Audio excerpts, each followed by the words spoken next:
దేవుని పరిశుద్ధ నామమునకు సమస్తమైన మహిమ ఘనత ప్రభావాలు యేసయ్యకి మాత్రమే కలుగునుగాక.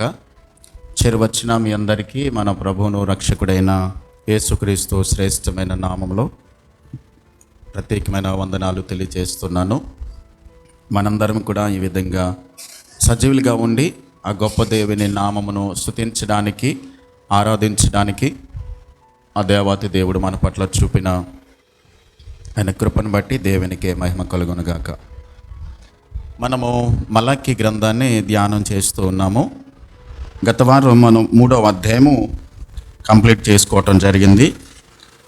ఈ రోజున మనం 4వ అధ్యాయాన్ని అలాగే మలాకీ గ్రంథాన్ని కూడా మనం కంప్లీట్ చేసుకోవడానికి ప్రయత్నించేద్దాం. తీద్దాం. మలాకీ గ్రంథం 4వ అధ్యాయము 1 నుండి 6 వచనాల వరకు ఉన్న వాక్య భాగాన్ని చదువుదాం. ఏలయనగా నియమింపబడిన దినము వచ్చుచున్నది, కొలిమి కాలినట్లు అది కాలును. గర్విష్ఠులందరూ దుర్మార్గులందరూ కొయ్య కాలు వలె ఉందురు. వారిలో ఒకనికిని వేరైనను చిగురైనను లేకుండా రాబో దినము అందరినీ కాల్చివేయనని సైన్యములకు అధిపతిగా యెహోవా సెలవిచ్చుచున్నాడు. అయితే నా నామమందు భయభక్తులు గలవారగు మీకు నీతి సూర్యుడు ఉదయించును. అతని రెక్కలు ఆరోగ్యము కలుగచేయను గనుక మీరు బయలుదేరి క్రొవ్విన దూడలు గంతులు వేయినట్లు గంతులు వేయుదురు.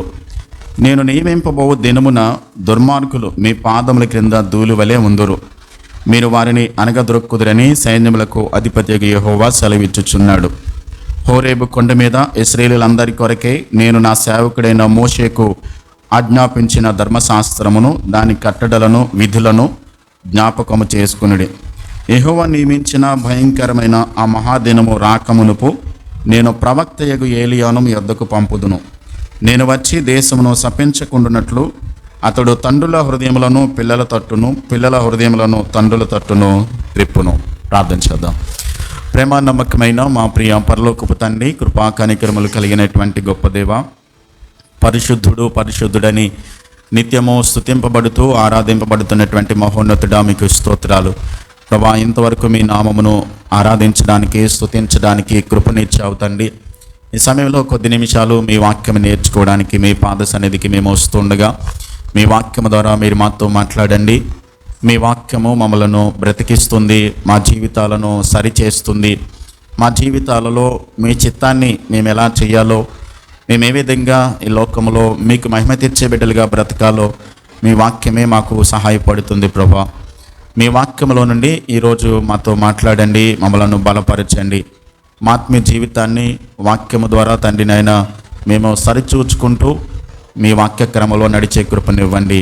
మలాకీ ప్రవక్త ద్వారా మీరు మాతో కొద్ది వారాల ద్వారా మాతో మాట్లాడుతున్నారు తండ్రినైనా. మీ వాక్యాన్ని మేము వింటున్నప్పుడు ఇశ్రాయేలీయులు ఏ విధంగా వారు మీకు బాధను ఆయాసాన్ని కలిగించారో, ఈ క్రొత్త నిబంధన గ్రంథంలో ఉన్నటువంటి మేము కూడా ప్రభా ఏ విధంగాను కూడా మీకు బాధను తండ్రినైనా ఆయాసాన్ని కలిగించేవారిగా కాకుండా మీరు మాకు ఆదేశించినటువంటి ఆదేశాల ప్రకారం నడుచుకుంటూ మేము ఎక్కడున్నా ఏం చేస్తున్నా మీకు మాత్రమే మహిమ తెచ్చే బిడ్డలుగా జీవించేటువంటి ధన్యత మాకందరికీ మీరు అనుగ్రహించి కృప చూపించమని యేసుక్రీస్తు నామములో ప్రార్థించి వేడుచున్నాను మా పరమ తండ్రి, ఆమేన్. చదవబడినటువంటి వాక్య భాగాన్ని ఆధారం చేసుకుని కొన్ని మాటలు మనం నేర్చుకోవడానికి ప్రయత్నించేద్దాం. మనము మలాకీ గ్రంథాన్ని చదువుతున్నప్పుడు గత కొన్ని వారాలుగా ఇది 9వ వారం మనము నేర్చుకుంటూ ఉన్నాం. 9వ పాఠాన్ని మనం ధ్యానం చేస్తూ ఉన్నాం. అయితే మనము ఈ గ్రంథాన్ని చదవడం మొదలుపెట్టిన రోజు నుండి మనం మాట్లాడుకుంటూ వస్తున్నాము. దేవుడు ఆ ప్రవక్త కాలం నాటి ప్రజలు దేవునికి వ్యతిరేకంగా ఎన్ని తప్పులు చేశారో వారికి తెలియచేస్తూ వచ్చాడు. వాళ్ళు దేవునికి వ్యతిరేకంగా ఏ విధంగా మాట్లాడినా, ఎన్ని తప్పులు చేసినా వారిని భరించుకుంటూనే వచ్చాడు. అనేక సార్లు దేవునిని వారు ప్రశ్నించారు, దేవునిని వాళ్ళు ఆయాసపరిచారు, దేవునిని బాధ పెట్టారు. అన్ని చేసినా కానీ దేవుడు మాత్రం వారిని భరించుకుంటూ వచ్చాడు. ఈ గ్రంథం అంతటిని మనం చదువుతున్నప్పుడు వాళ్ళు ఎంతగా ఆయనను బాధ పెట్టినా, ఎందుకు ఎన్నిసార్లు ఆయనను ఆయాసపరిచినా, ప్రశ్నించినా కానీ ఎందుకు వెంటనే నాశనం చేయలేదు అని మనకు అనిపించవచ్చు. కానీ ఎందుకు దేవుడు వారి మీద కోపగించుకోలేదు, ఎందుకు ఆయన వెంటనే వారి మీద ప్రతీకారాన్ని చేయలేదనంటే గతంలో మనం మాట్లాడుకున్నట్లుగానే ప్రవక్త వారితో మాట్లాడుతూ ఉన్నాడు ఈ సందర్భంలో. దీని తర్వాత వారితో ఇంకా దేవుడు మాట్లాడడం మానేశాడు. ఈ కాలంలో దేవుడు వారితో హెచ్చరిక చేశాడు, వారి జీవితాలు సరిదిద్దుకోమని, సరి చేసుకోమని. వారిలో ఉన్న ప్రతి లోపాన్ని కూడా ఎత్తి చూపించాడు. ఎందుకు ఎత్తి చూపించాడు, ఎందుకు వారికి మీరు ఇలా ఉన్నారు అని చెప్పని జ్ఞాపకం చేశాడంటే, ఎత్తి చూపిన ప్రతిసారి కూడా వారు సరిదిద్దుకోవడానికి, వారికి ఒక అవకాశం ఇచ్చి మరలా వారి జీవితాన్ని మార్చుకుని సరైన పద్ధతిలో వారి జీవితాన్ని చక్కబెట్టుకుని దేవుని మార్గంలో, దేవుని చిత్తంలో నడవడానికి వారు ప్రయత్నిస్తారని చెప్పని దేవుడు వారికి సమయాన్ని ఇచ్చాడు. కానీ ఈ 4వ అధ్యాయం వచ్చేసరికి ఆయన ముగించేశాడు. ఆయన ఇంకా మాట్లాడదలుచుకోలేదు. వారిలో ఎత్తి చూపించాల్సినటువంటి సమస్యలు ఇంకా చాలా ఉండి ఉండొచ్చు, కానీ దేవుడు ఇంకా చాలించేశాడు. వారిలో ఉన్న ప్రతి లోపాన్ని ఎత్తి చూపినా కానీ ఏదో ఒక సందర్భంలో ఎక్కడొక చోట కనీసం అరే దేవుడు మాతో ప్రవక్త ద్వారా మాట్లాడుతున్నాడు, మా లోపాలు ఎత్తి చూపిస్తున్నాడు, మేము మా జీవితాన్ని సరిదిద్దుకోవాలని మార్పు చెందడం కానీ, మారు మనసు పొందడం కానీ, దేవుని దగ్గరికి వచ్చి తమ జీవితాన్ని సరిదిద్దుకోవడం కానీ ఎక్కడ కనిపించలా. అందుకని దేవుడు 3 అధ్యాయాల వరకు కూడా వారితో మాట్లాడాడు, వారిలో ఉన్న ప్రతి లోపాన్ని ఎత్తి చూపించాడు. ఇక 4వ అధ్యాయం వచ్చేసరికి ఇంకా భవిష్యత్తులో ఏం చేయబోతున్నాడో అదేది వారికి చెప్పేసి క్లోజ్ చేసేసాడు, ఇంకా ముగించేశాడు. ఆ తర్వాత ఈ 4వ అధ్యాయం తర్వాత మనం గమనిస్తే మత్తయి సువార్త ఈ మధ్య కాలంలో 400 సంవత్సరాలు దేవుడు వాళ్ళతో మొత్తం మాట్లాడడమే మానేశాడు. 3 అధ్యాయాలు వారిలో ఉన్న లోపాలు ఎత్తి చూపించినా వారిలో మార్పు రాలేదు, వారిలో పశ్చాత్తాపం కలగలేదు, మారు మనసు పొందడానికి వారు ఏమాత్రం ప్రయత్నించలేదు. అందుకని దేవుడు వారిని వదిలేసినట్లుగా మనం చూస్తూ ఉన్నాం. మొదటి అధ్యాయం నుంచి కూడా మనం చూసినట్లయితే చాలా రకాలైన ప్రశ్నలు వాళ్ళు వేశారు. మొదటి అధ్యాయము 2వ వచనములో వారు ఏమన్నారంటే, నేను మీ ఎడల ప్రేమ చూపి ఉన్నాను అని దేవుడు అంటుంటే, మీరు ఏ విషయంలో మా ఎడల ప్రేమ చూపించితివి అని అన్నారు.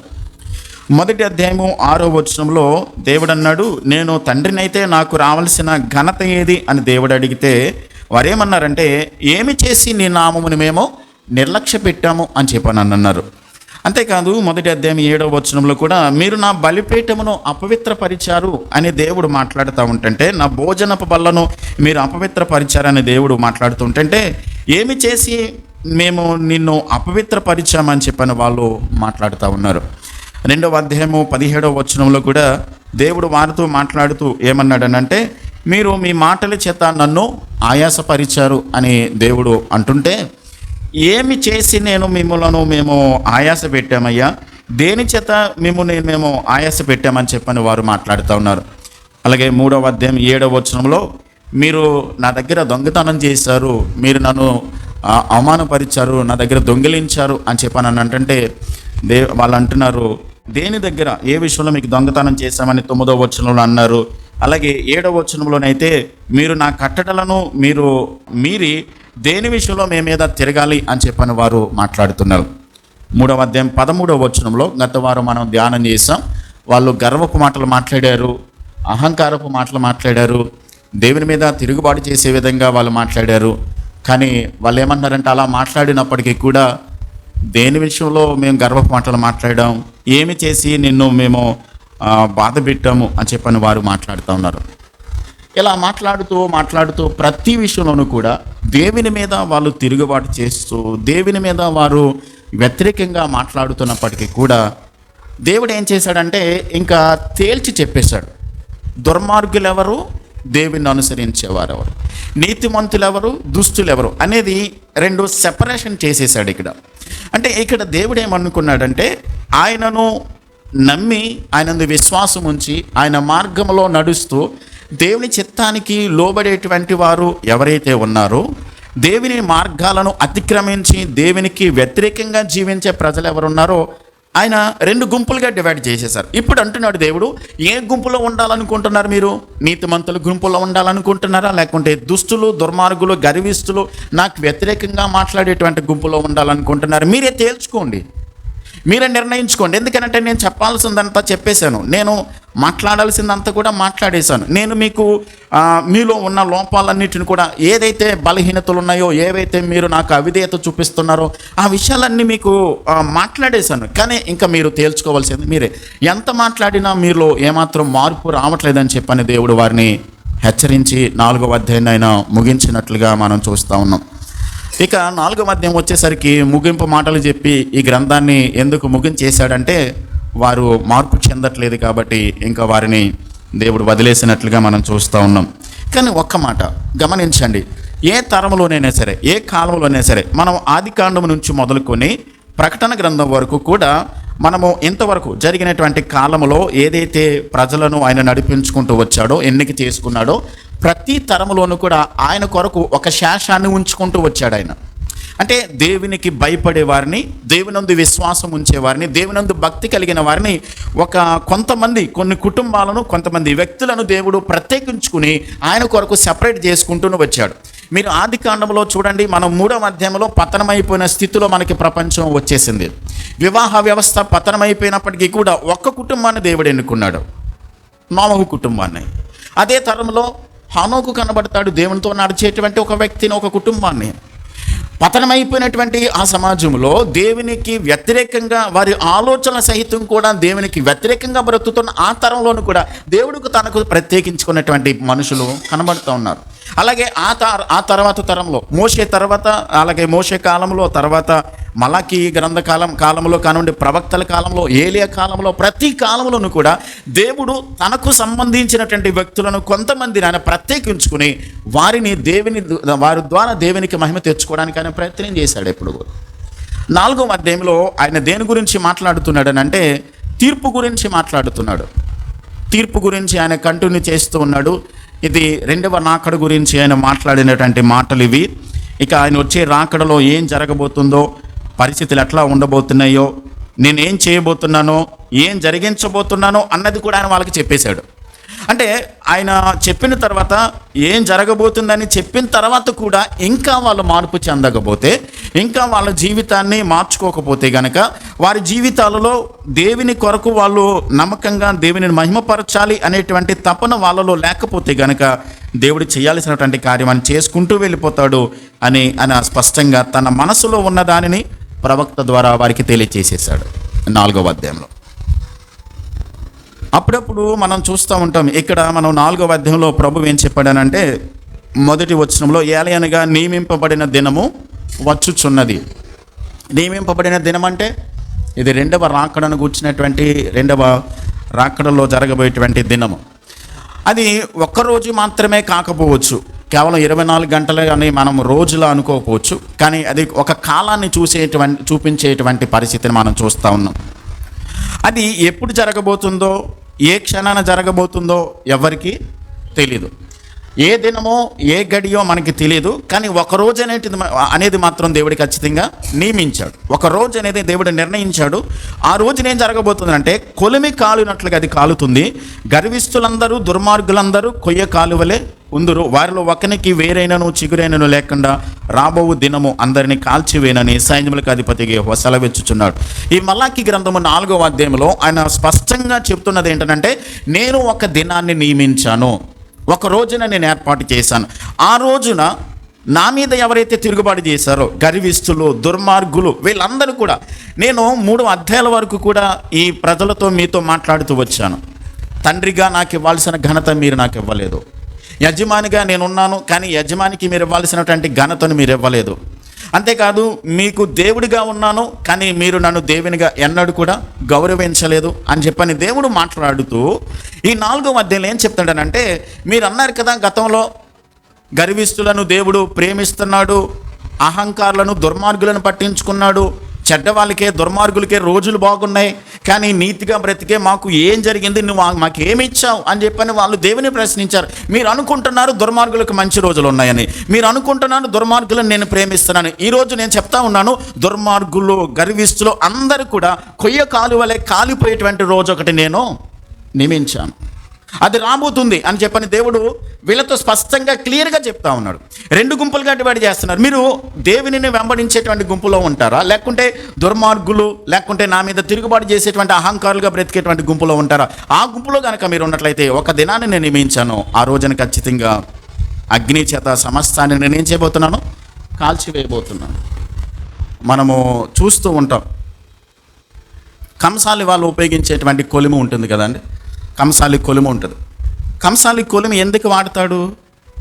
బంగారాన్ని, బంగారంలో ఉన్నటువంటి మస్తును తీసివేయడానికి, ఆ మస్తులో ఉన్నటువంటి, ఆ బంగారంలో ఉన్నటువంటి ఆ మట్టిని తీసివేసి బంగారము షైనింగ్ ఇవ్వడానికి కంసాలి కొలిమిని వాడతాడు. ఐరన్ పని చేసేటువంటి వాళ్ళు కూడా ఏం చేస్తారు? కొలిమి కూడా వాడతారు. ఇక్కడ గర్విష్ఠులకు లేకుంటే అహంకారులకు అందరూ కూడా కొయ్య కాలు కాలినట్లుగా కాలిపోతారు అని చెప్పని దేవుడు క్లియర్గా మాట్లాడుతున్నాడు. దుర్మార్గులను ఆయన తప్పకుండా ఏం చేస్తాడు? నాశనం చేస్తాడు. 2వ అధ్యాయంలో వాళ్ళు అడిగారు, న్యాయకర్త ఏమైపోయాడు, ఆయన న్యాయం ఏమైపోయింది అని అడిగారు కదా అని. ఇప్పుడు దేవుడు ఇది వాళ్ళకి చెప్తా ఉన్నాడు. దేవుడు వాళ్ళకి ఇచ్చినటువంటి సమాధానం ఏంటనంటే, కొయ్య కాలు కాలినట్లుగా గర్విష్ఠులందరూ కూడా ఆ రోజున కాల్చబడబోతున్నారు అని చెప్పని దేవుడు చెప్తా ఉన్నాడు.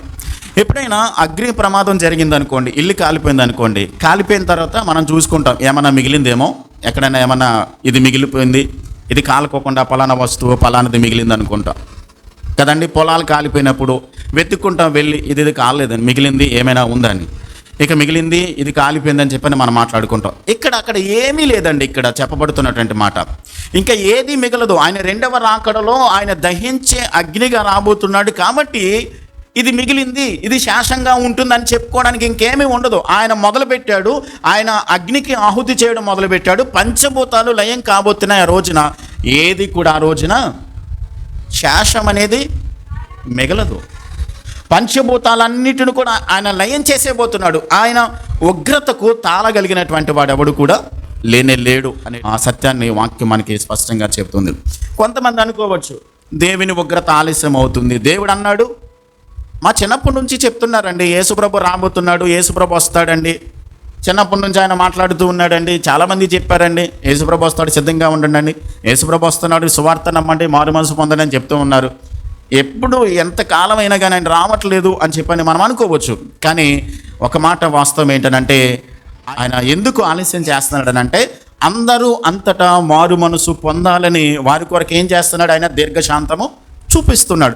ఒకవేళ ఆయన దీర్ఘశాంతాన్ని గనక మనము శంకించి చులకనగా తీసుకుని, పర్వాలేదులే ఆయన ఇంకా రాడులే, పర్వాలేదులే ఆయన టైం ఇస్తున్నాడులే, చేసిన పాపానికి ఇంకా ప్రతిఫలం ఆయన ఇవ్వట్లేదులే, చూద్దాంలే ఎలా బ్రతికినా పర్వాలేదులే అని అనుకుంటే, మనం ఊహించని టైంలో, మనం అనుకొనని గడియలో, మనము ఇలా జరుగుతుంది, ఇలా సంభవిస్తుంది అని మనము అసలు ఆ స్పృహలోకి రాకముందే దేవుడు కనురెప్ప పాటున పరిస్థితులు ఏమైపోతున్నాయి?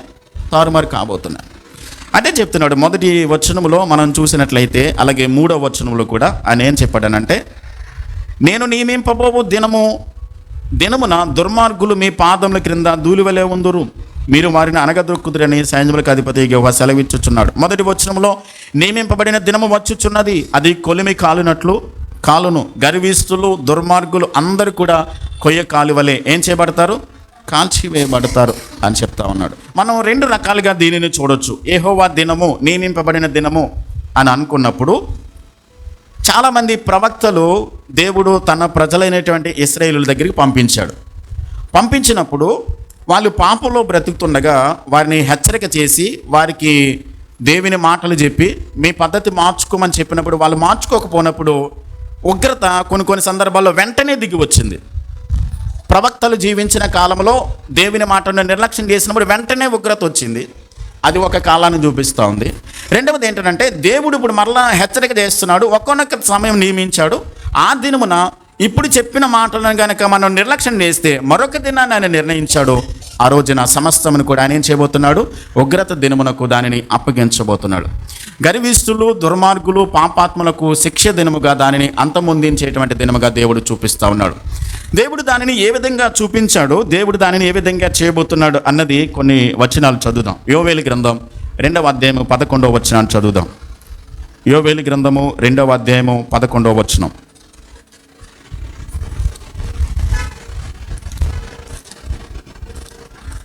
యోవేలు గ్రంథము 2వ అధ్యాయము 11వ వచనాన్ని బైబిల్ గ్రంథం నుండి మనం చదువుదాం.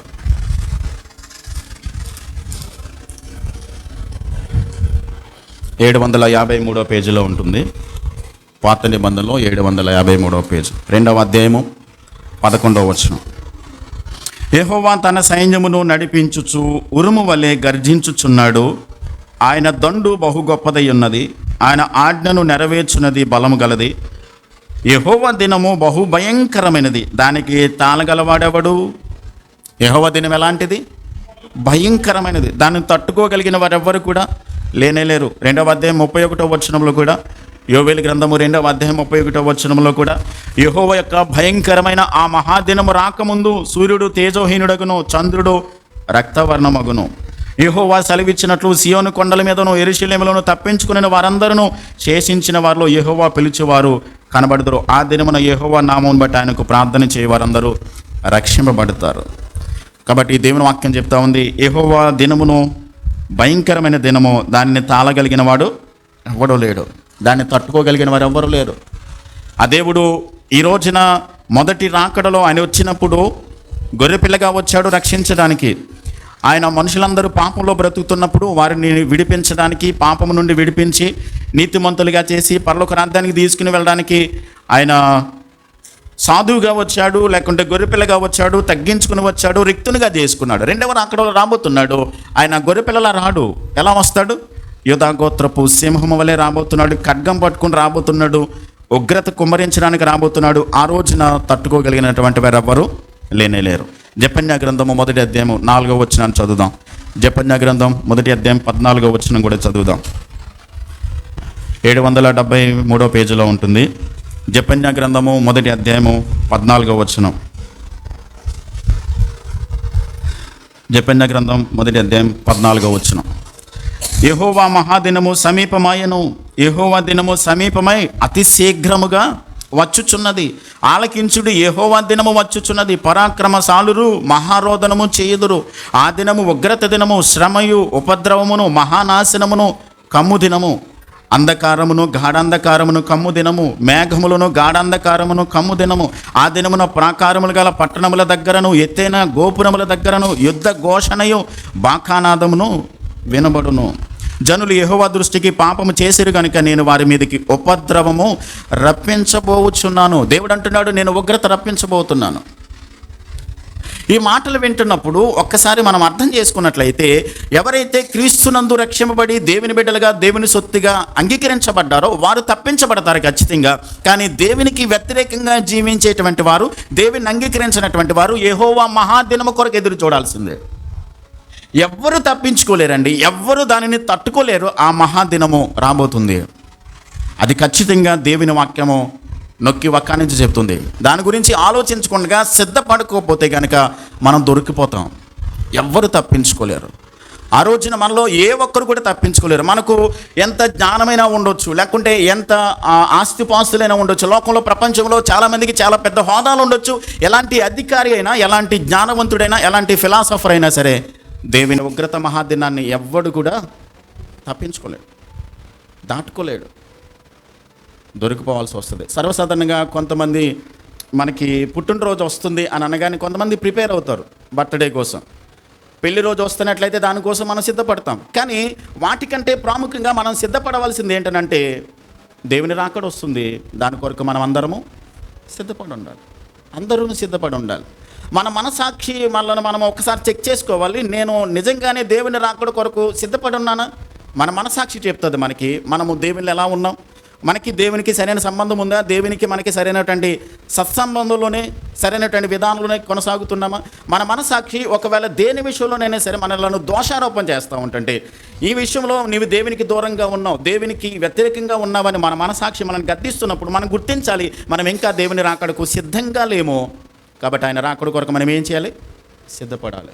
చూద్దాంలే, పర్వాలేదులే అని అనుకున్నట్లయితే కనుక మనం ఊహించని సమయంలో దేవుని ఉగ్రత దినము రాబోతుంది. కాబట్టి దాని కొరకు మనము మెలకువ కలిగి జాగ్రత్త కలిగి ఉండాలి అని దేవుని వాక్యం చెప్తుంది. ఆ తీర్పు దినం ఎలా ఉంటుందని అంటే, కొలిమి కాలినట్లు అని మనము మలాకి గ్రంథం 4వ అధ్యాయం 1వ వచనంలో మనం చదువుకున్నాం. కొలిమి కాలినట్లు. ఇంగ్లీష్లో ఏమన్నారంటే ఇట్ ఈజ్ బర్న్ అవెన్ అన్నారు. అవెన్ అంటే ఓవెన్ ఉంటుంది కదా, దాన్ని అప్పుడప్పుడు మనం చూస్తూ ఉంటాం.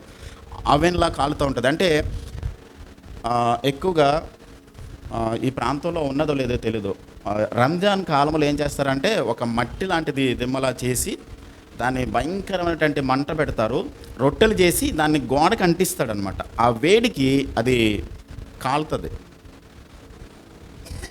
కువైట్లో అయితే ఇరాన్ కబూజ్ అని అంటారు, కబూజులు తింటారు, రొట్టెలు తింటారు ఎక్కువగా. అక్కడ దాన్ని ఏం చేస్తారంటే ఒక మట్టిలాగా చేస్తారు, పెద్దది ఒక చేసి దానికి భయంకరమైన మంట పెడతాడు. ఆ వేడికి ఎవరో తట్టుకోలేరు, భయంకరంగా ఉంటుంది. రొట్టెలు చేసి జస్ట్ గోడకు అంటిస్తాడనమాట. దానికి అంటిస్తే ఆ వేడికి అది కాలుతుంది అనమాట. ఇక్కడ మనం గమనించాల్సినట్లయితే అలాంటి వేడి లాంటి భయంకరమైనటువంటి కొలిమిలో వెళితే కనుక ఎవరు తప్పించుకోలేరు కదా, తట్టుకోలేం కదా అంత వేడి. ఈ కొలిమి కాలినట్లుగానే ఆవిన్లోనే అంత వేడి ఉంటే గనక దేవుడు చూపించబోయేటువంటి ఆ మహా ఉగ్రత, ఆ యొక్క కొలిమి కాలినట్లుగా చేసేటువంటి దేవుని యొక్క ఆ డే ఆఫ్ ర్యాత్ ఉంటుంది చూసారా, ఆ యొక్క భయంకరమైన దినము, ఉగ్రత దినము, దానిని అసలు ఎవ్వరు కూడా తట్టుకోలేరు. భయంకరమైనటువంటి ఆ వేడిని మనము భరించలేమన్నమాట. ఎందుకు అలా చేయాలి? దేవుడు పరిశుద్ధుడు కాబట్టి, దేవుడు న్యాయవంతుడు కాబట్టి, దేవుడు నీతిమంతుడు కాబట్టి, ఆయన పరిశుద్ధతకు ఏదైనా తేడాగా ఉంటే దానిని ఖచ్చితంగా దాన్ని దహించాలి. ఆయన న్యాయమునకు తగ్గట్టుగా ఏది లేకపోయినా దేవుడు న్యాయవంతుడు కాబట్టి ఆయన న్యాయమును బట్టి ఆయనకు సరిపడినటువంటిగా ఉన్న దానిని దేనైనా సరే దేవుడు ఏం చేయాలి? దానిని సరిచేయాలి. పాపభూయిష్టమైనటువంటిది ఏది కూడా ఉండడానికి కుదరదు. ఎందుకంటే ఆయన పరిశుద్ధుడు కాబట్టి ఆయనతో ఉండదగిన వారెవరు? పరిశుద్ధులు మాత్రమే. ఆయన న్యాయం కలిగిన వాడు కాబట్టి ఆయనతో ఉండగలిగిన వారు, న్యాయంలో జీవించిన వారు మాత్రమే. కాబట్టి అపరిశుద్ధులు, పాపిస్తులు, అన్యాయంగా అక్రమంగా జీవించేటువంటి వారు, దేవునికి వాక్యమునకు సరిపడినటువంటి కొలతకు సరిపడినటువంటి వారు, దేవుడు తూకం దూసినప్పుడు లేక త్రాసులో వేసి తూసినప్పుడు ఆయనకు తగ్గట్టుగా సరిపడినటువంటి వారుగా తూగనప్పుడు దేవుడు వారిని ఏం చేస్తాడు? దహించి వేస్తాడు అని మనం చూస్తూ ఉన్నాం. 2-3 వచనాలు చదువు. అయితే నా నామమందు భయభక్తులు గలవారు మీకు నీతి సూర్యుడు ఉదయించును, అతని రెక్కలు ఆరోగ్యము కలుగ చేయను గనుక మీరు బయలుదేరి క్రొవ్విన దూడలు గంతులు వేయనట్లు గంతులు వేయుదురు.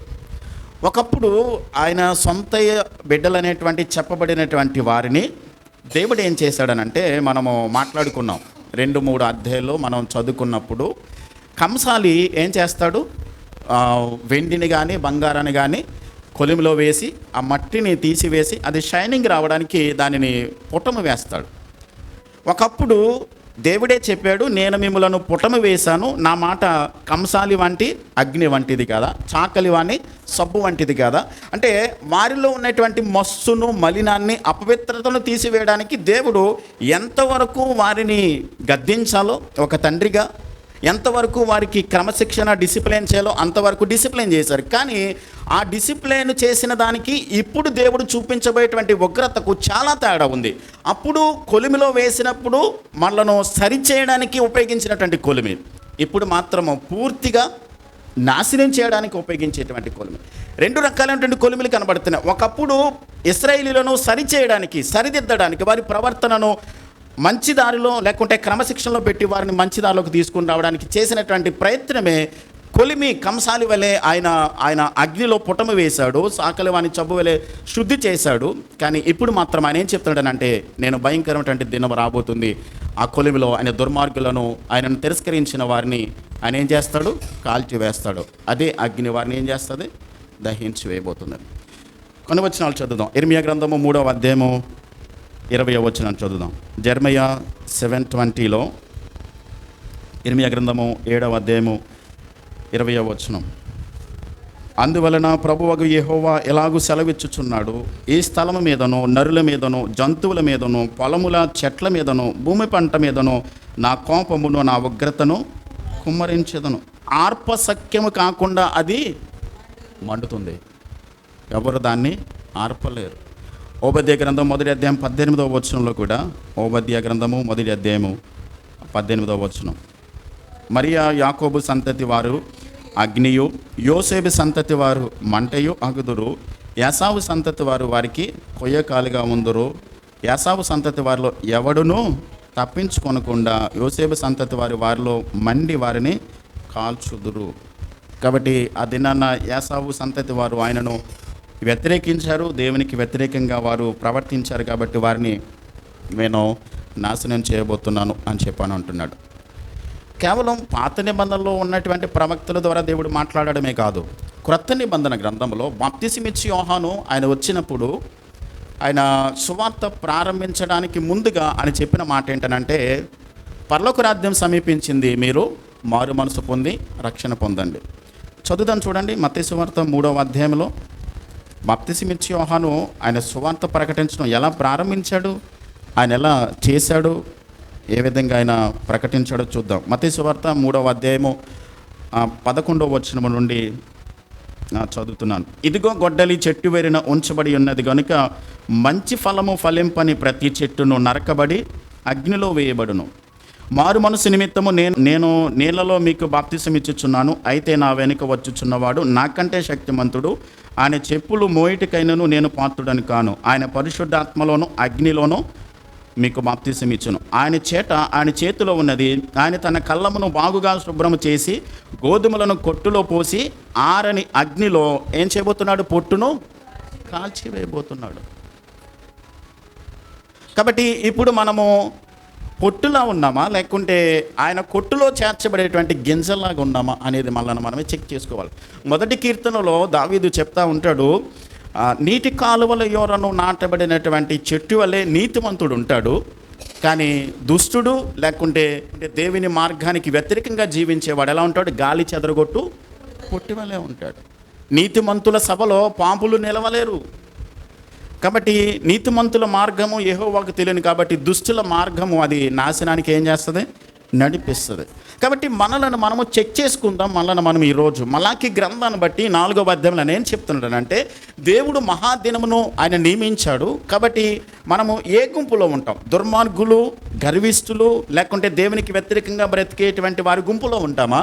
ఈ 4వ అధ్యాయంలో దేవుడు ఏమి చెప్తాడు, నా నామందు నాకు భయపడేటువంటి ఆ గుంపులో ఉంటామా అన్నది మనమే చెక్ చేసుకోవాలి. పేతురు రాసిన 2వ పత్రిక 3వ అధ్యాయంలో చెప్తున్నాడు. 3వ అధ్యాయంలో ఏం చెప్తాడనంటే, నేను నియమింపబో దినమున నేను ఈ ప్రపంచమంతటిని కూడా పంచభూతములు మహావేంద్రముతో లయము కాబోతున్నాయి అని చెప్పని దేవుడు చెప్పాడు. దేవుడు తన దయా సంకల్పం చొప్పున మానవులను రక్షించాలని ఉద్దేశించాడు. కనుక ఆది నుండి కూడా దేవుడు ఏం చేశాడంటే వారిని హెచ్చరికలు చేస్తూనే ఉన్నాడు. కాబట్టి దేవుడు మనల్ని రక్షించాలి, ఆయన సంకల్పము చొప్పున, ఆయన ప్రణాళిక చొప్పున దేవుడు ఎవరినైతే నియమించుకున్నాడో వారిని దేవుడు హెచ్చరిస్తూ వచ్చాడండి. నోవహు కాలంలో చూడండి, దేవుడు ఎన్ని సంవత్సరాలు, ఇంచుమించుగా 100 సంవత్సరాల పైబడి 120 సంవత్సరాలు నోవహు ఏం చేశాడు, బోధ చేస్తూనే ఉన్నాడు. వాడ సిద్ధం చేసినప్పుడు ఒకవైపు వాడ కడతా ఉన్నాడు, ఒకవైపు సువార్త ప్రకటిస్తూనే ఉన్నాడు. మార్పు చెందండి, జలప్రలయం రాబోతుంది, వర్షం రాబోతుంది అంటే ఆనాటి ప్రజలకు వర్షం అంటే ఏంటో తెలీదు, వాడ కట్టడం కూడా వాళ్ళకి తెలీదు, వాడంటే తెలీదు వాళ్ళకి. కానీ ఆనాటి కాలంలో ఉన్నటువంటి ప్రజలకు, వర్షం అంటే తెలియని ప్రజలకు మీరు రండి జలప్రలయం రాబోతుందని అంటే, అప్పుడు మత్తయి సువార్తలో యేసు ప్రభు మాట్లాడుతూ, ఆ దినమున నోవహు దినములలో మనుషులు తినుచు త్రాగుచు పెండ్లి చేసుకొనుచు పెండ్లికిచ్చుకొనుచు వాళ్ళు జీవితాన్ని ఎంజాయ్ చేస్తూ ఉన్నారు. చూడండి, ఒకవేళ నోవహు వాడని కడతా ఉన్నప్పుడు త్రాగుబోతులు తాగిన తర్వాత నోవహు మీద ఖచ్చితంగా పాటలు బట్టి పాడే ఉంటారు. అరే పిచ్చోడ్రా వీడు, నోవహు వాడ కడతా ఉన్నాడు, వాడ కడితే కనుక ఎక్కడ సముద్రం పక్కన కట్టాలి, ఈయన ఎక్కడ పర్వతం మీద కడతా ఉన్నాడు, వీడికి పిచ్చి పట్టిందిరా అని చెప్పని వాళ్ళు హేళన చేశారు. ఏ హేళన అయితే చేశారో, ఏ ప్రజలైతే తిరస్కరించారో, రండయ్యా వస్తుంది, ప్రళయం వస్తుంది, ఉగ్రత రాబోతుంది రండి అని చెప్తే వినలేదు. మొదటి రోజు వర్షం ప్రారంభమైంది. విచిత్రంగా అనిపించుంటుంది, ఆనాటి ప్రజలకు వర్షం తెలియదు. అరే పైనుంచి వర్షం పడుతుంది అని అనుకున్నారు, చాలా బాగుంది అనుకున్నారు. మేబీ బయటికి వెళ్ళి అందరూ కూడా ఎంజాయ్ చేసి ఉంటారు. 2వ రోజు 3వ రోజు ఇక కుండపోత వర్షం ప్రారంభించిందండి. పగలు రాత్రి వర్షం పడుతూనే ఉంది, భూమి నుండి తూములు విప్పబడ్డాయి, ఆకాశపు తూములు విప్పబడ్డాయి, వర్షం పడుతూ ఉంది. కొంచెం కొంచెంగా రోడ్లు మునిగిపోతున్నాయి. ఒకవేళ ఆ ప్రాంతం మునిగిపోతూ ఉంది. వచ్చి మేబీ డోర్ కొట్టుంటారు, నోవహు. అప్పటికే డోరు వేయబడింది. ఒకవేళ నోవహు గనక డోరు మూసుంటే తనకు సంబంధించిన వారు ఎవరైనా ఉంటే ఒకవేళ జాలిపడి తీస్తాడేమని చెప్పని దేవుడే దాని డోరు మూసేశాడండి. మీరు ఆదికాండం చదవండి, దేవుడే ఆ డోర్ని ఏం చేశాడు, క్లోజ్ చేసేసాడు. తీసే అవకాశం లేదు. మీరు ఆలోచించండి, ఊహించండి, ఒక్కసారి జలప్రలయం వచ్చి కొట్టుకుని పోతున్నప్పుడు పిల్లలు, తల్లులు, పెద్దలు, కుటుంబస్తులందరూ కూడా కొట్టుకుని పోతూ ఉన్నప్పుడు, ఏడ్చినప్పుడు చాలా దారుణమైన పరిస్థితి. అంతకంటే భయంకరంగా ఉండబోతుంది యేసుక్రీస్తు యొక్క 2వ రాకడ. కాబట్టి ఈ వచనాలు చదువుతున్నప్పుడు మనము ఎలా ఉన్నాము, ఎలా సిద్ధపడుతున్నాము అన్నది మనమే చెక్ చేసుకోవాలి. దశలోనికి రాసినటువంటి 2వ పత్రిక 1వ అధ్యాయము 6వ వచనాన్ని చదువుదాం. అపోస్తలుడైన పౌలు దెసలోనికైలకు రాసినటువంటి 2వ పత్రిక 1వ అధ్యాయము 6-7 వచనాలు చదువుదాం.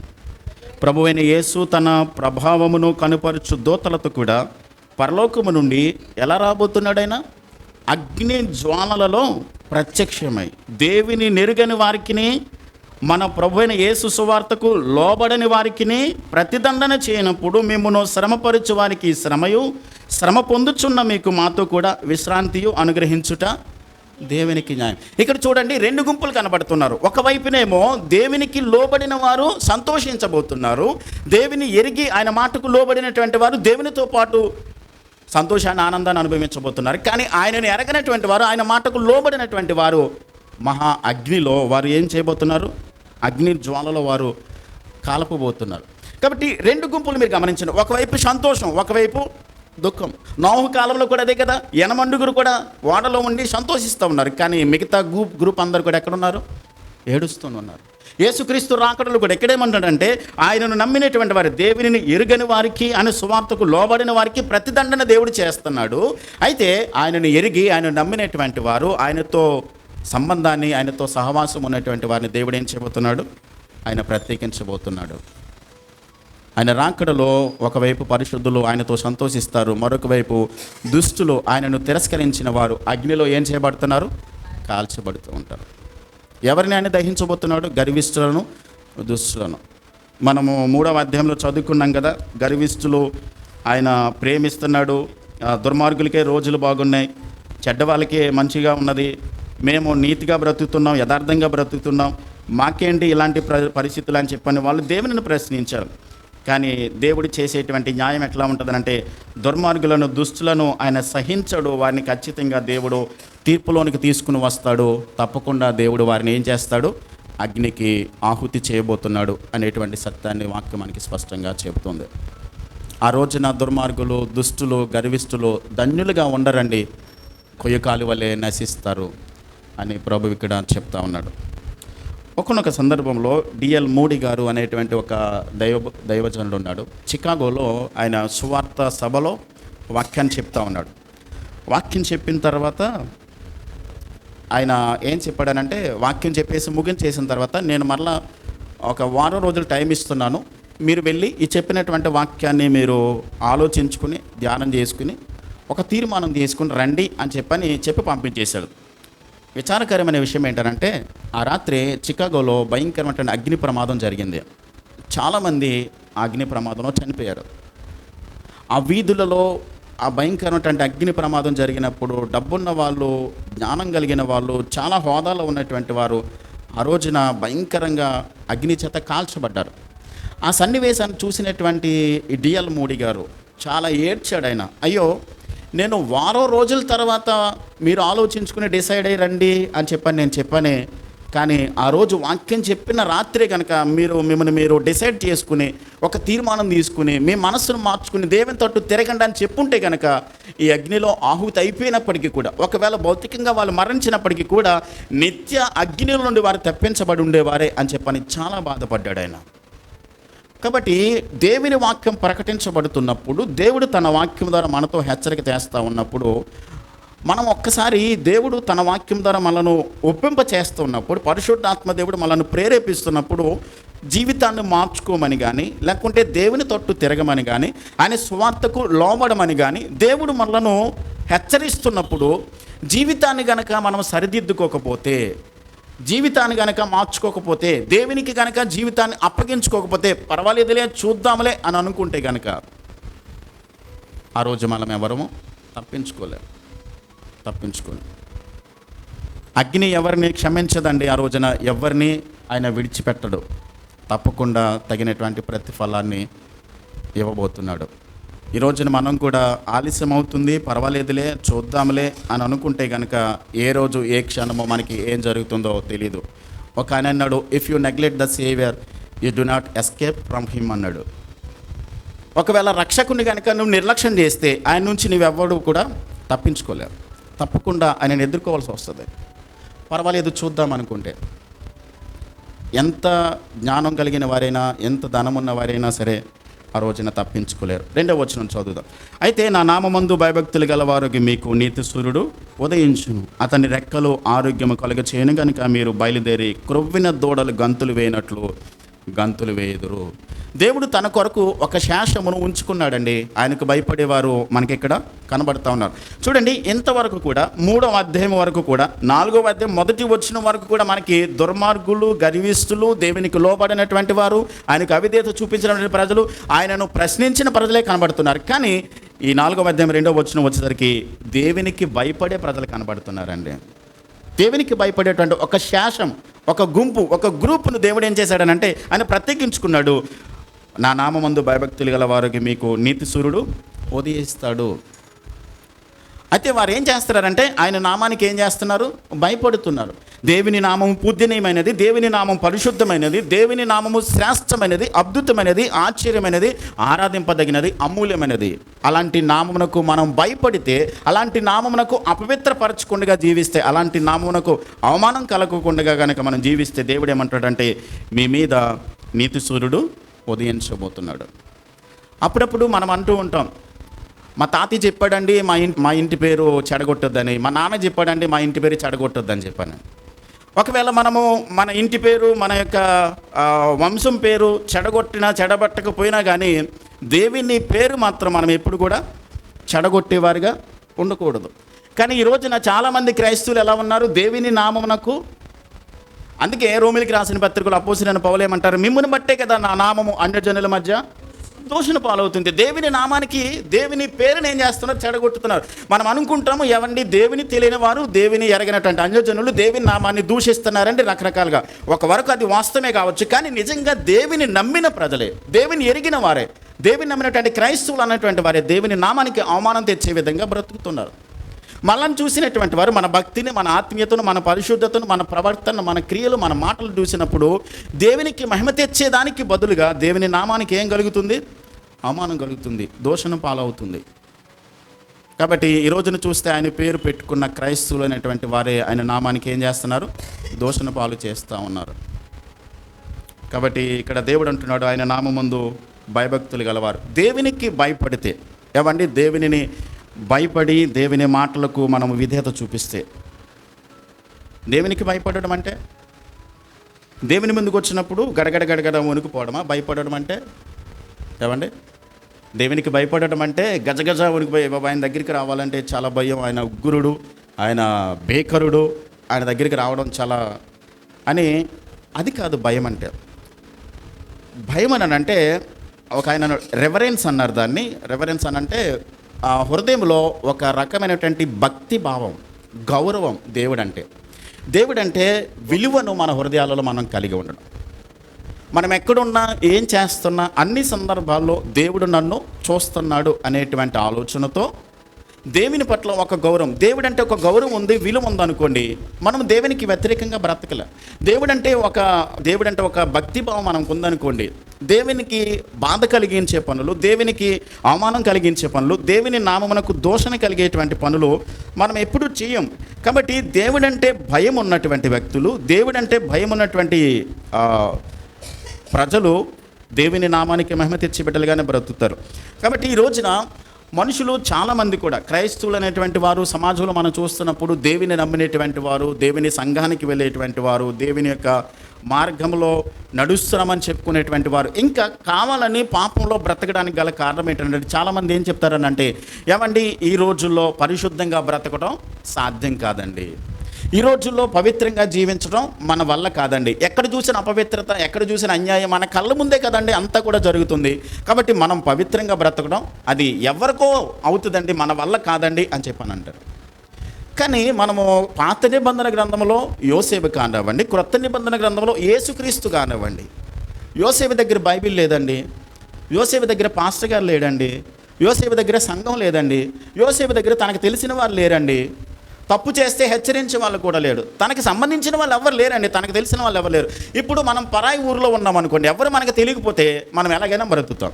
కానీ తనకు తెలిసిన వాళ్ళు ఎవరు లేరు, అయినా కానీ శోధన ఆయన మీదకి ముంచుకొని వచ్చింది, తనకు చెప్పే వాళ్ళు ఎవరు లేరు, కానీ పాపాన్ని విడిచి అతను ఏం చేశాడు? పారిపోయాడు. కాబట్టి యోసేపు దేవునికి భయపడ్డాడు కాబట్టి దేవుడు ఆయనను ఎంత ఉన్నతమైన స్థానంలోనికి దేవుడు తీసుకుని వెళ్ళాడండి. చాలా గొప్ప స్థానంలో తీసుకుని వెళ్ళాడు. యేసుక్రీస్తు ప్రభు కూడా భూమి మీదకి వచ్చినాడు. ఆయన సంపూర్ణంగా మానవుడు, సంపూర్ణంగా దేవుడు.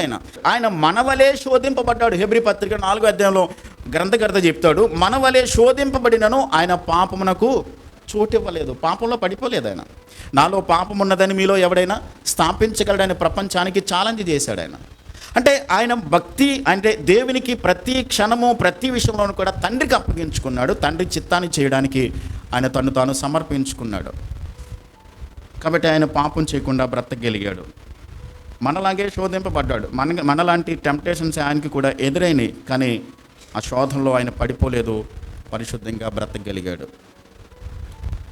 కాబట్టి మనమంతా కూడా దేవుని యొక్క వాక్యానికి, దేవునికి భయపడి ఆయన యందు భయభక్తులు కలిగే వారిగా ఉన్నట్లయితే నీతి సూర్యుడు ఏం చేయబోతున్నాడు? ఉదయించబోతున్నాడు. ఆయన రెక్కల క్రింద మనకు ఆరోగ్యం కలగబోతుంది. మీరు బయలుదేరే క్రొవ్విన దూడను గంతులు వేయనట్లు గంతులు వేయబోతున్నారు. ఎవరి వెళ్ళో? దేవునికి భయపడినటువంటి వారు. దేవునికి భయపడినటువంటి వారు ఏం చేయబడతారు? ఒకవైపు కొలిమి కాలినట్లుగా కొలిమిలో వాళ్ళు కాల్చబడబోతున్నారు. దేవునికి భయపడిన వారినేమో దేవుడు 7 ఏండ్ల కాలంలో విందు ఇవ్వబోతున్నాడు. కానీ దేవుని ఎరగినటువంటి వారు మహాశ్రమల కాలంలో వారిని దేవుడు ఏం చేయబోతున్నాడు? భయంకరంగా వారిని శిక్షించబోతున్నాడు. ఉగ్రతకు వారిని అప్పగించబోతున్నాడు. 3వ వచనంలో, నేను నియమింపబోవు దినమున దుర్మార్గులు మీ పాదముల క్రింద ధూళివలెనుందురు, మీరు వారిని అనగదొక్కుదురు. ఇక్కడ ఒక మాట గమనించాలి. నేను నియమింపబో దినము అంటే దేవుడు నియమించినటువంటి ఆయన దినం రాబోతుంది. ఆ దినమున ఏం జరగబోతుందని అంటే, ఆయనకు భయపడినటువంటి వారు, ఆయన యందు భయభక్తులు కలిగిన వారు, ఒకవేళ మీ పైన మీ అధికారులు, మీ బాసు, లేకుంటే మీకంటే గొప్పవాళ్ళు, మీకంటే హోదాలో ఉన్నవారు, అధికారంలో ఉన్నవారు ఒకవేళ అణిచివేస్తున్నారేమో, ఒకవేళ త్రొక్కుతున్నారేమో, ఒకవేళ మిమ్మల్ని ఇబ్బంది పెడుతున్నారేమో, కానీ వాళ్ళు దేవుని ఎరగని వారు. కాబట్టి మీరు దేవుని ఎరిగిన వారు. ఒకరోజు రాబోతుంది, ఎవరైతే మిమ్మల్ని బాధ పెట్టారో వారికి మీరేం చేయబోతున్నారు తెలుసా? తీర్పు తీర్చబోతున్నారు. మీరు దేవదూతలకు తీర్పు తీర్చుదురని మీరు ఎరగరా? కొంతమందికి మీరు న్యాయం తీర్చేటువంటి పరిస్థితికి రాబోతున్నారు. ఎవరైతే మిమ్మల్ని అనగదొక్కారో, ఎవరినైతే మిమ్మల్ని బాధ పెట్టారో వాళ్ళకి దేవుడు మిమ్మల్ని ఏం చేయబోతున్నాడు? అధికారిగా నియమించబోతున్నాడు. పైవారిగా దేవుడు నియమించబోతున్నాడు. రోమీయులకు రాసిన పత్రిక మనము చదివినట్లయితే 16వ అధ్యాయం 20వ వచనంలో పౌలు గారు ఎలా చెప్పాడు? సమాధానకర్తయగు దేవుడు సాతానును మీ కాళ్ళ క్రింద శీఘ్రముగా ఏం చేయబోతున్నాడు? చితక తొక్కించును. సాతానును మన కాళ్ళ క్రింద ఆయన చితక తొక్కించబోతున్నాడు. మనల్ని శోధించి, మనల్ని పాపంలో పడవేయాలని, మనల్ని అణిచివేయాలని ప్రయత్నించేటువంటి సాతానుకు దేవుడు ఆ రోజున మన కాళ్ళ క్రింద చితక దొక్కించబోతున్నాడు. నియమింపబో దినం వచ్చినప్పుడు దుర్మార్గులు మీ పాదముల క్రింద ధూళి వలె ఉండబోతున్నారని చెప్పని సైన్యములకు అధిపతి యెహోవా సెలవిస్తూ ఉన్నాడు. కాబట్టి మనం చేయాల్సింది ఏంటనంటే, ఎక్కడున్నప్పటికీ కూడా దేవుడు తనకు సంబంధించినటువంటి వారిని ఆయన శాసంగానే ఉంచుకుంటూ వచ్చాడు.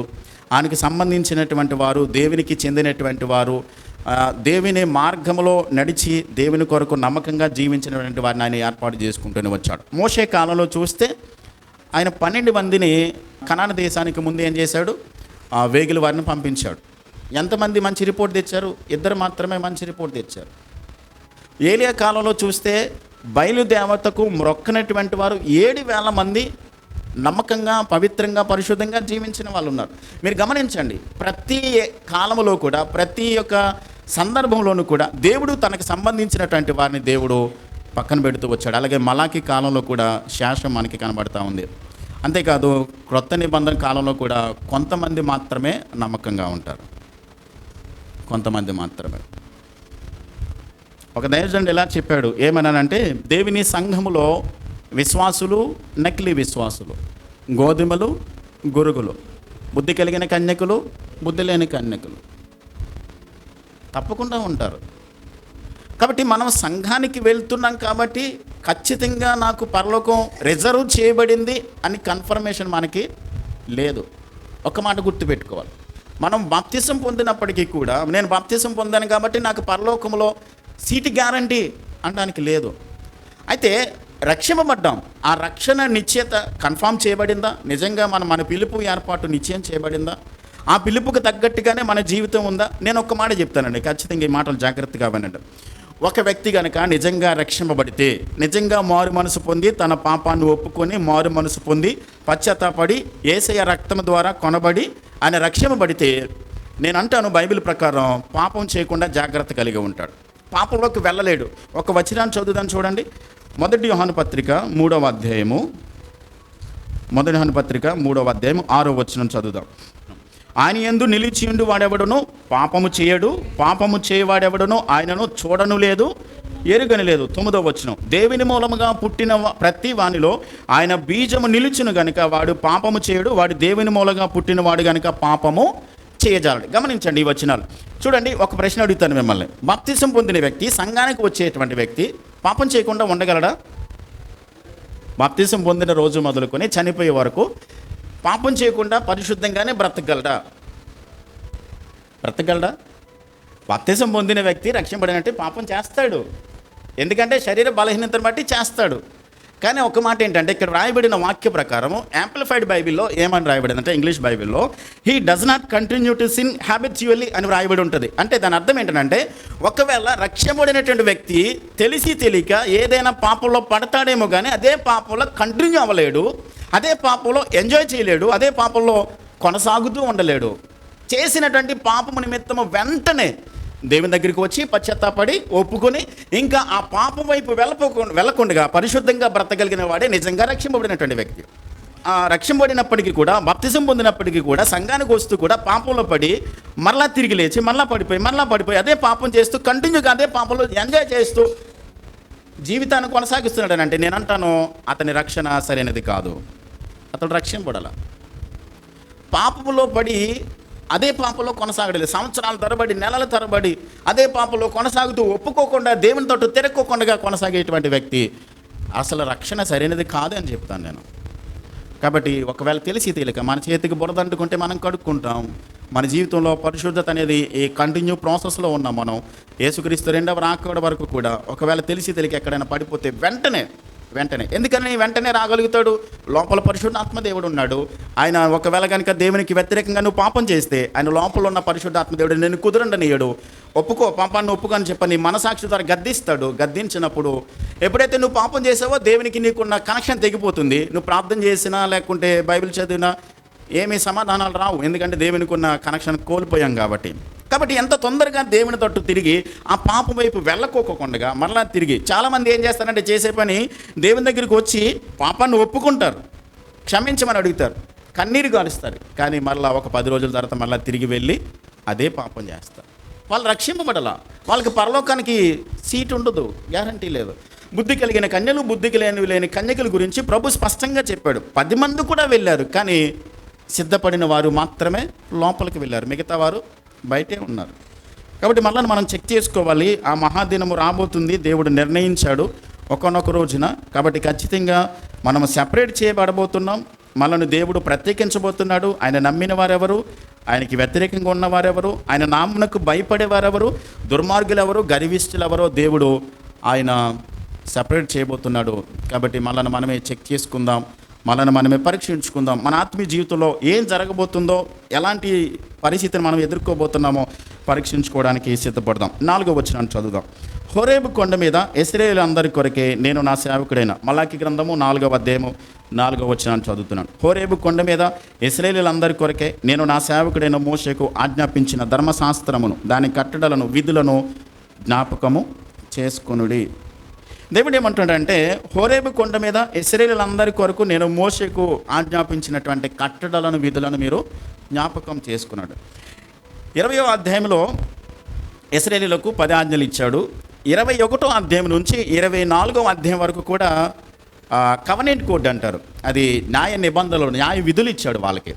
మనము జూమ్ మీటింగ్లో ఎర్లీ మార్నింగ్ మనం స్టడీ చేస్తూ ఉన్నాం. 25వ అధ్యాయంకి వచ్చాం, వచ్చిన తర్వాత అధ్యాయం వెంబడి అధ్యాయం చదువుతూ ఉన్నాం. సరే, 21వ వచనం నుండి 24వ అధ్యాయం వరకు కూడా ఈ కవెనెంట్ కోడ్ ఏదైతే ఇచ్చాడో, ఇచ్చినటువంటి 10 ఆజ్ఞలు ఒకవేళ మర్చిపోయి మరలా పాపంలో పడిపోతారని దేవుడు మరలా వారికి గుర్తు చేస్తూ డే బై డే వాళ్ళ యొక్క అనుదిన జీవితంలో, వారి యొక్క డే టు డే లైఫ్లో వారు తప్పిపోకుండా దేవుని మార్గంలో వారు నడుస్తూ దేవుని చిత్తాన్ని చేయడానికి మరలా వారికి గుర్తు చేస్తూ వచ్చాడు. ఇక్కడ గ్రంథకర్త ఏం చెప్తున్నాడనంటే, మోషే మీకు ఆజ్ఞాపించినటువంటి ధర్మశాస్త్రాన్ని, ఆ కట్టడను, ఆ విధులను మీరు మరలా ఒక్కసారి గుర్తుకు తెచ్చుకోనండి. మీరు దేవుని ఆజ్ఞల్లో ఉన్నారా, లేకుంటే ఆయన ఆజ్ఞలకు వ్యతిరేకించి బ్రతుకుతున్నారా, ఒక్కసారి మిమ్మల్ని మీరే జ్ఞాపకం చేసుకోనండి అని చెప్పని దేవుడు మరలా గుర్తు చేస్తూ ఉన్నాడు. మళ్ళీ మనం ఏం చేయాలి? జ్ఞాపకం చేసుకోవాలి, గుర్తు చేసుకోవాలి. దేవుని మాటలను, దేవుని యొక్క ఆజ్ఞలను మన అనుదిన జీవితంలో ఎక్కడ ఉన్నా, ఏం చేస్తున్నా మన మనసాక్షి దోషారోపణ చేయనిదిగా దేవుని వాక్యానికి మనము లోబడి జీవించేవారిగా మనము దేవునితో కనెక్షన్ను పోగొట్టుకోకుండా జాగ్రత్త కలిగి ఉండాలి. 5వ వచనం, యెహోవా నియమించిన భయంకరమైన ఆ మహాదినము రాకమునుపు నేను ప్రవక్తయగు ఏలియాను మీ యొద్దకు పంపుదును. నేను వచ్చి దేశమును శపించుకుంటున్నట్లు అతడు తండ్రుల హృదయములను పిల్లల తట్టును, పిల్లల హృదయములను తండ్రుల తట్టును తిప్పును. ఏలియాను దేవుడు మరలా పంపించబోతున్నాడు. ఏలియా వచ్చాడండి. మరలా ఏలియా ఎలా వెళ్ళిపోయాడు? మరణం చూడుకోకుండా దేవుడు ఆయన తీసుకుని వెళ్ళిపోయాడు కదా. ఏలియా మరణం చూడకుండా హానోకు అలాగే ఏలియా కూడా వెళ్ళిపోయారు. కానీ దేవుడు ఏమంటున్నాడనంటే, నేను ఏలియాను మరలా పంపించబోతున్నాను అని చెప్పాడు. ఈ ఏలియా ఎవరనంటే దేవుడే చెప్పాడు. యోహాను సువార్త మనం చదువుకున్నట్లయితే, ఏలియా ఒక ఆత్మ బాప్తిసం ఇచ్చి యోహానులో పనిచేసి, అంటే ఏలియా ఎలాగైతే రోషం కలిగి తన పరిచర్య చేశాడో, ఎలాగైతే చూడండి ఆయన ఆ కొండ మీద దేవుని యొక్క అగ్నిని దించగలిగాడు కదండి. బయలు దేవతలు పూజించేటువంటి సందర్భంలో ఆకాశం నుండి అగ్ని దించగలిగాడు. రోషం కలిగి బ్రతికాడు ఏలియా. కాబట్టి అలాంటి రోషం కలిగినటువంటి పరిచర్య చేయడానికి ఏలియాకు ఉన్నటువంటి ఆత్మను బాప్తిసమిచ్చి యోహానికి దేవుడు అనుగ్రహించి పరిచర్య చేయడానికి ఆయన పంపించాడు. హేరోదు పాపం చేసి తన తమ్ముడు భార్యను ఉంచుకున్నప్పుడు బాప్తిసమిచ్చి యోహాను ఏం చేశాడు? నువ్వు తప్పు చేసావు, నువ్వు పాపం చేసావు. అధికారి, రాజు అయినప్పటికీ కూడా అతనికి ఎదురుగా నిలబడి ఏం చేశాడు? పాపమును పాపముగా ఖండించి చెప్పాడు. పాపమును పాపముగానే అది తేల్చి చెప్పాడు. తీసుకుని వెళ్ళి జైల్లో వేసేశారు. తర్వాత హేరోదు యొక్క జన్మదినం వచ్చినప్పుడు హేరోదు యొక్క కుమార్తె సూసన్న ఏం చేసింది? నాట్యమాడినప్పుడు ఏం కావాలని అడిగితే బాప్తిసమిచ్చి యోహాను తల కావాలని అడిగింది. పట్టుకుని వెళ్ళి ఇచ్చేశారు. తర్వాత ఆ విషయం తెలిసినటువంటి యేసు ప్రభు ఆయన అరణ్యమునకు వెళ్ళి ప్రార్థన చేయడానికే వెళ్ళిపోయాడు, కానీ ఏమీ మాట్లాడలేదు. దేవుడు అనుమతించాడు ఆ విషయాన్ని. కాబట్టి రోషం కలిగినటువంటి పరిచర్య చేస్తాడు. అలాంటి పరిచర్య చేసేటువంటి ఏలియాను నేను పంపించబోతున్నాను. అలాగే యేసుక్రీస్తు రెండవ రాకడలో పరిశుద్ధులైనటువంటి వారు సంఘం ఎత్తబడిన తర్వాత ప్రకటన గ్రంథం 11వ అధ్యాయం 13వ అధ్యాయంలో మనం చదువుకుంటాం. మోషే అలాగే ఏలియా కూడా రాబోతున్నారు 7 ఏండ్ల ఆ శ్రమల కాలంలో అని ప్రకటన గ్రంథంలో మనం చదువుకుంటాం. అంత మాత్రమే కాదు, బాప్తిసమిచ్చి యోహాను చనిపోయిన తర్వాత మరలా మరొకసారి ఏలియా వచ్చాడు. ఎక్కడికి? రూపాంతరపు కొండ మీదకి యేసుక్రీస్తు ప్రభువు పేతురు, యోహాను, యాకోబుని వెంట పెట్టుకుని వెళ్ళినప్పుడు ఆయన మార్పు చెందినప్పుడు మోషే, ఏలియా వచ్చి ఎవరితో మాట్లాడారు? యేసయ్యతో మాట్లాడారు. కాబట్టి ఏలియా ప్రత్యక్షమైనటువంటి సందర్భాలు చాలా సందర్భాలు మనకు కనబడుతూ ఉంటాయి. కాబట్టి ఏలియా గురించి ఎందుకు ప్రస్తావన చేయబడిందనంటే ఆయన రోషం కలిగినటువంటి పరిచర్య చేశాడు. ఈ రోజున దేవుని సేవ చేసేటువంటి సువార్త పేరున ఎన్నో రకరకాలైనటువంటి బోధలు జరుగుతున్నాయి. దేవుని దగ్గరికి రండి, దేవుని నమ్ముకోండి, అంతా మేలే జరుగుద్ది, అంతా మంచిగా జరుగుద్ది, అన్నీ బాగానే ఉంటాయి, జీవితం అంతా కూడా సజావుగా ఉంటుంది అని చెప్పే బోధలే కనబడుతున్నాయి. కానీ మారు మనసు పొందండి, పాపాన్ని ఒప్పుకోండి, జీవితాన్ని మార్చుకోనండి, ఏసే రాకడ వస్తుంది, ఉగ్రత వస్తుంది, తప్పించుకోలేరు అనేటువంటి బోధలు లేవు ఈ రోజుల్లో. చాలా చాలా కొద్దివైపోయినాయి, చాలా తక్కువైపోయినాయి. పాపాన్ని ఒప్పుకోకపోతే మహాదినం రాబోతుంది. దేవుడు మేలు చేయడా? దేవుడు మేలు చేయకుండా ఉంటాడా? చేస్తాడు. ఎప్పుడు మన జీవితం బాగుంటే మనం అడగనవసరం లేదండి, దేవుడు తప్పకుండా ఇస్తాడు. ఆయన నీతిని రాధ్యమును మొదట వెతకండి, అప్పుడు కావలసినవన్నీ ఇస్తానన్నాడు. నీతిని రాధ్యాన్ని వదిలేసి ఆశీర్వాదాల వెంటే పరిగెడితే కనుక మనము ఆ మహా ఉగ్రత దినం రోజున ఎవ్వరు కూడా తప్పించుకోలేరు. ఇక్కడ మలాకి గ్రంథము చివరి అధ్యాయంలో చివరి వచనములో శాపముతో ముగించాడండి. కర్సు, శాపముతో ముగించాడు. ప్రకటన గ్రంథం 22వ అధ్యాయంలో దేవుడు కృపతో ముగించాడు. పాత నిబంధన గ్రంథము శాపముతో ముగించబడింది, క్రొత్త నిబంధన గ్రంథము కృపతో ముగించబడింది. కాబట్టి మనం కృప కింద ఉంటామా లేకుంటే శాపం క్రింద ఉంటామా? మనల్ని మనమే చెక్ చేసుకుందాం, పరీక్షించుకుందాం. దేవునికి భయపడి ఆయన నామమునకు భయభక్తులు కలిగి ఆయన వాక్యానికి విధేయత చూపించి దేవుని మార్గంలో మనం నడవడానికి ఒకవేళ ఏదైనా లోపాలు ఏదైనా బలహీనతలు మనలో ఉన్నట్లయితే దేవుని దగ్గర ఒప్పుకొని క్షమించమని అడిగి ఈ మలాకి గ్రంథాన్ని చదివినటువంటి ఈ 9 ప్రసంగాలు మనం విన్నాం. మలాకి గ్రంథంలో ఈ 9 ప్రసంగాల్లో కూడా దేవుడు కూడా వారిని హెచ్చరించాడు, సరిదిద్దడానికి ప్రయత్నం చేశాడు. ప్రతి లోపాన్ని కూడా ఎత్తి చూపించి మీరు పలానా విషయంలో పడిపోయారు, పలానా విషయంలో లోపం ఉందని ఎత్తి చూపించిన వారు మార్పు చెందలేదు. చివరికి దేవుడు వాళ్ళని వదిలేశాడు, కాదనుకున్నాడు, నాకు అవసరం లేదు అనుకున్నాడు. కాబట్టి మనకు దేవుడు కూడా ఈ మలాకి గ్రంథాన్ని మనకి ఎందుకు దేవుడు తన ప్రవక్త ద్వారా మాట్లాడుతున్నాడు అని అంటే, మనము సరిదిద్దుకోవలసిన పనులు ఎక్కడైనా ఉన్నాయేమో, ఒకవేళ ఇంకా దేవునికి మన జీవితాన్ని అప్పగించుకోకుండా మారు మనసు పొందుకోకుండా దేవుని అంగీకరించకుండా ఉన్న వాళ్ళు ఉన్నట్లయితే, లేక మారు మనసు పొంది బాప్తిజం పొంది సంఘంలో చేర్చబడి దేవుని వాక్యం ప్రకారం జీవిస్తున్నామని చెప్పుకున్నట్లయితే, ఎక్కడైనా మన జీవితాలలో లోపాలు ఉన్నట్లయితే, ఎక్కడైనా దేవునికి అవిధేయత చూపించిన పరిస్థితులు ఎక్కడైనా ఉన్నాయేమో చెక్ చేసుకుందాం, పరీక్షించుకుందాం. దేవుని దగ్గర క్షమించమని అడిగి ఆయన పాదాలు పట్టుకుని దేవుని కృపను వేడుకుందాం. ఈ రోజున దేవుడు మనతో మాట్లాడుతున్నాడంటే దాని అర్థం ఏంటో తెలుసా?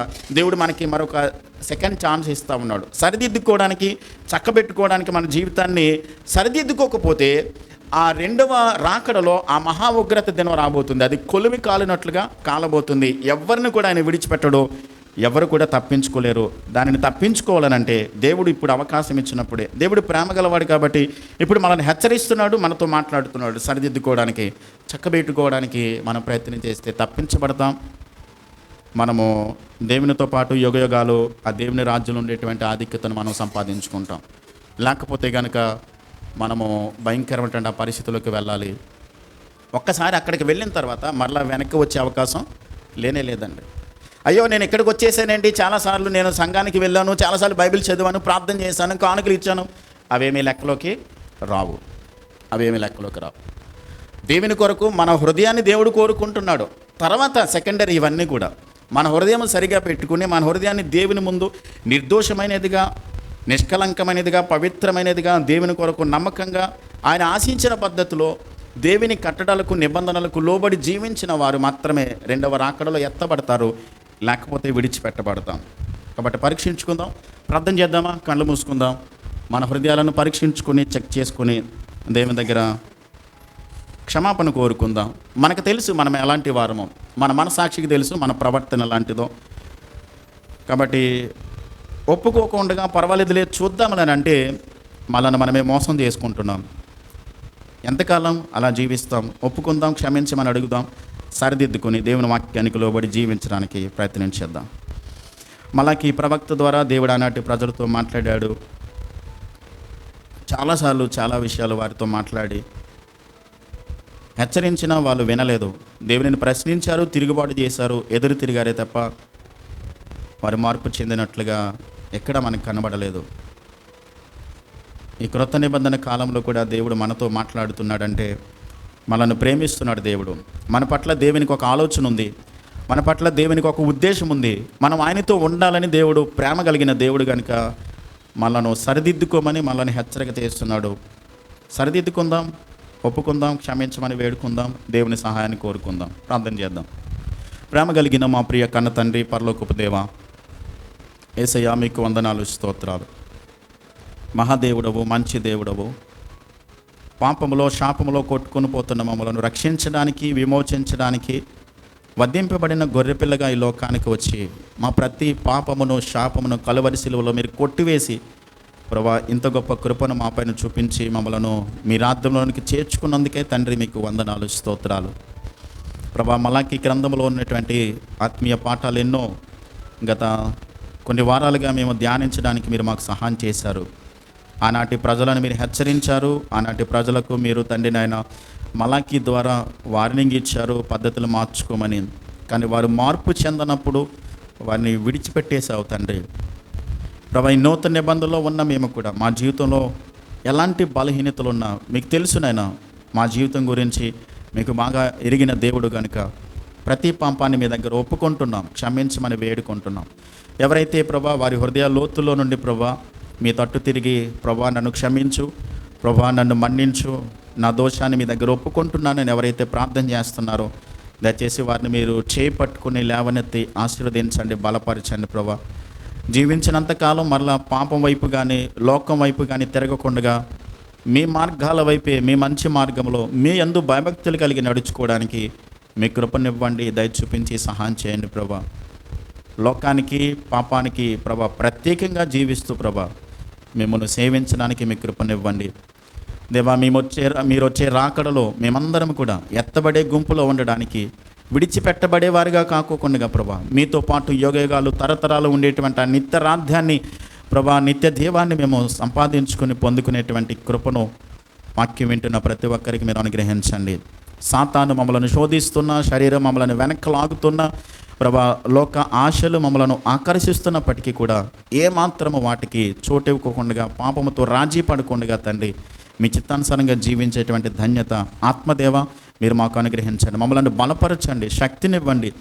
మీ కొరకు నిర్దోషులుగా, పవిత్రులుగా, మీకు మహిమ తెచ్చే బిడ్డలుగా, మీకు భయపడే బిడ్డలుగా జీవించడానికి మీ కృపనివ్వండి. వాక్యాన్ని ప్రతి వారి హృదయాల్లో స్థిరపరిచి మీ కొరకు జీవించే కృపను అనుగ్రహించి మేలు చేసి కాపాడి మీ నామానికే మహిమ తెచ్చుకునమని యేసుక్రీస్తు నామంలో ప్రార్థించి వేడుచున్నాను మా పరమ తండ్రి. ఆమేన్.